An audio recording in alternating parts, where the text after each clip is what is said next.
Buddhism के बानी गौतम बुद्ध का जन्म नेपाल के एक इलाके लुम्बिनी में 6वीं सदी कबल ईस्वी यानी 6th सेंचुरी BC में एक शाही खानदान के यहाँ हुआ। जवानी में अपना घर बार छोड़ के एक सन्यासी बने। जब सारनाथ बिहार से उन्होंने अपनी तबलीग शुरू की, तब शायद किसी ने नहीं सोचा होगा कि फलसफे और मजहब की दुनिया में उनकी तालीमात न सिर्फ हिंदुस्तान में बल्कि पूरे एशिया में गलबा हासिल करेंगी। बुद्धिज्म को राजा महाराजाओं की सरपरस्ती मिली और दिन ब दिन फैलता चला गया। आम तौर पर यह तस्वुर किया जाता है कि बुद्धिज्म राजा अशोका के जमाने में कश्मीर में मुतारिफ हुआ, लेकिन कुछ जराए के मुताबिक राजा सुरेंद्र कश्मीर का पहला बुद्धिस्ट राजा था। राजा सुरेंद्र राजा अशोका के दौरे हुकूमत से पहले कश्मीर का राजा रह चुका था। इस राजा ने यहाँ पर 2 विहार भी बनवाए थे, एक सोराका में जो जोजिला के उस पार दर्दों के इलाके में था, और दूसरा आंचार झील के किनारे बसे सोरासा में। सोरासा को आज हम सोरा के नाम से जानते हैं। कश्मीर में बुद्धिज्म को राजा अशोका के जमाने में उरूज हासिल हुआ। राजा अशोका मौर्य खानदान का तीसरा राजा था। इसकी हुकूमत न सिर्फ हिंदुस्तान में बल्कि बलूचिस्तान और अफगानिस्तान में भी फैली हुई थी। कलहन लिखता है कि शाचीनारा नाम का एक कश्मीरी राजा बे औलाद मर गया और इसकी वजह से यहाँ की हुकूमत राजा अशोका के हाथों में आ गई। शैविज्म और बुद्धिज्म दोनों राजा अशोका की हुकूमत में पनपते रहे। शुष्कालेत्र और वितस्तारा में राजा अशोका ने बहुत सारे स्तूप और विहार भी बनवाए। वितस्तारा को वेथवतुर भी बोलते हैं। ये वो जगह है जहाँ से दरियाई जहलम का आगाज होता है। शुष्कालेत्र बड़गाम जिले का एक गांव है। आज इसे हम उखलित्र के नाम से जानते हैं। कश्मीर की कैपिटल श्रीनगर का नाम भी राजा अशोका की ही देन है। राजा अशोका की कैपिटल श्रीनगरी उस जगह पे थी जहां पर आज पांद्रेठन है। 6th सेंचुरी AD में राजा परवरसेन दोम ने इस कैपिटल को शिफ्ट किया और उसका नाम रखा परवरपुरा। लेकिन वक्त के साथ साथ परवरपुरा को लोग श्रीनगर बुलाने लगे और जो राजा अशोका का पुराना शहर था उसको पुरांदिस्तान कहने लगे। पुरांदिस्तान यानी पुराना शहर, और धीरे धीरे ये नाम बिगड़ के पांद्रेठन बन गया। राजा अशोका ने बुद्धिज्म की तबलीग के लिए कश्मीर में एक बुद्धिस्ट पुरोहित को भेजा जिसका नाम मध्यंतिका था। उसने यहाँ पर 20 साल गुजारे। जब मध्यंतिका यहाँ पर आया तो यहाँ पर पहले ही 10 से 12 विहार बन चुके थे। अशोका के वक्त कश्मीर में बुद्धिज्म को काफी पजीराई हुई, लेकिन अशोका के जानशीन जालोका और दामोदर की दौरे हुकूमत में इस चमकते सूरज पर जैसे ग्रहण सा लग गया।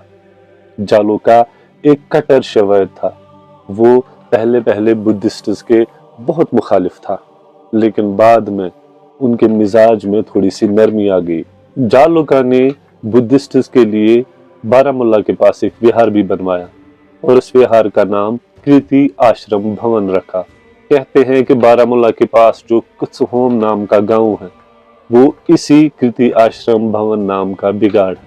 कश्मीर में बुद्धिज्म को तब नई जिंदगी मिली जब कुशन्स की हुकूमत आई। कुशन खानदान के सबसे मशहूर राजा कनिष्क की हुकूमत बिहार से लेकर ईरान की सरहदों तक फैली हुई थी। काशगर, खोतान और कश्मीर इसका हिस्सा थे। कश्मीर में उसने चौथी बुद्धिस्ट काउंसिल मुनक्कद करवाई। कहते हैं कि कनिष्क ने अपना मजहब तब्दील करके बुद्धिज्म इख्तियार किया। यहाँ पर उसने देखा कि ये काफी फिरकों में बढ़ गया है। इसकी वजह मजहबी कुतुब के कई सारे तफासिर हैं। इसी को दूर करने के लिए उसने चौथी बुद्धिस्ट काउंसिल मुनक्कद करवाई और जगह चुनी कश्मीर। इस काउंसिल का सरपरस्त था वसुमित्र। ये काउंसिल 6 महीने तक चली। गौतम बुद्ध और बाकी मजहबी रहनुमाओं की तालीमात लाई गई, उन पे तफासिर लिखी गई, उनको कॉपर प्लेट्स पे रकम किया गया और ये कॉपर प्लेट्स एक जगह जमा करके उन पर एक स्तूपा तामीर किया गया। कनिष्का ने कश्मीर पुरोहितों को तोहफे में दिया। यहाँ की एडमिनिस्ट्रेशन उस जमाने में बुद्ध संघ चलाती थी। कलहन कहता है कि मशहूर बुद्धिस्ट फिलोसोफर नागार्जुन कश्मीर का सुप्रीम लीडर था। नागार्जुन शादर हड़वन में रहता था। शादर हड़वन एक अहम बुद्धिस्ट मरकज था। कहा जाता है कि शायद चौथी बुद्धिस्ट काउंसिल यहीं पे मुनक्किद हुई होगी। इस काउंसिल में 500 अरहतों, 500 बुद्धिस्टों और 500 पंडितों ने हिस्सा लिया था। राजा कनिष्क के मरने के कई साल बाद कश्मीर के मौसम में बदलाव आ गया। सर्दी के मौसम में काफी सर्दी और बर्फबारी होने लगी। बहुत सारे बुद्धिस्ट जो बाहर के इलाकों से आए थे वो वापस चले गए। बहुत सारे लोग मर भी गए। कहते हैं कि सर्दियां इतनी शदीद थी कि कश्मीर के राजा भी 6-6 महीने तक वादी से बाहर ही रहते थे। इस वजह से बुद्धिज्म पर जवाल आना शुरू हो गया। बाद के जो राजा थे वो ज्यादातर शिवायती थे। कुछ राजा जैसे राजा किन्नर बुद्धिस्टों को सताने लगे और उन पर जुल्म भी करने लगे। बुद्धिज्म फिर से उभरा जब मेघवर्मन जो कि एक कट्टर बुद्धिस्ट था वो कश्मीर का हुक्मरान बना। उसने यहाँ पर बहुत सारे विहार और स्तूपा भी बनवाए। राजा मेघवर्मन की कई बीवियां थी। उनमें से एक का नाम था अमृता प्रभा। अमृता प्रभा ने भिक्षुओं के लिए एक विहार बनवाया। इसका नाम रखा अमृता भवन। तिरसटना के पास जो अनंत भवन नाम की बस्ती है उसका नाम इसी से पड़ा है। मेघवर्मन की दूसरी बीवी युका देवी ने नड़वन यानी नरवरा में एक विहार बनवाया। एक और बीवी जिसका नाम खादन था उसने बारामुल्ला के पास खादन यार में एक विहार बनवाया। 6th सेंचुरी एडी में राजा परवर सेन दोम कश्मीर के राजा बने। उन्होंने बुद्धिस्ट्स के लिए बहुत सारे इबादत खाने बनवाए और कुछ पुराने विहारों और स्तूपों की भी मरम्मत करवाई। राजा परवर सेन के मामा जयेंद्र ने भी हारी पर्वत के पास एक विहार बनवाया और इसका नाम पड़ा जयेंद्र विहार। ये वो विहार है जहां पर ह्यूनजैंग रिहाइश पजीर थे। इसकी जिक्र हम वीडियो में आगे जाकर करेंगे।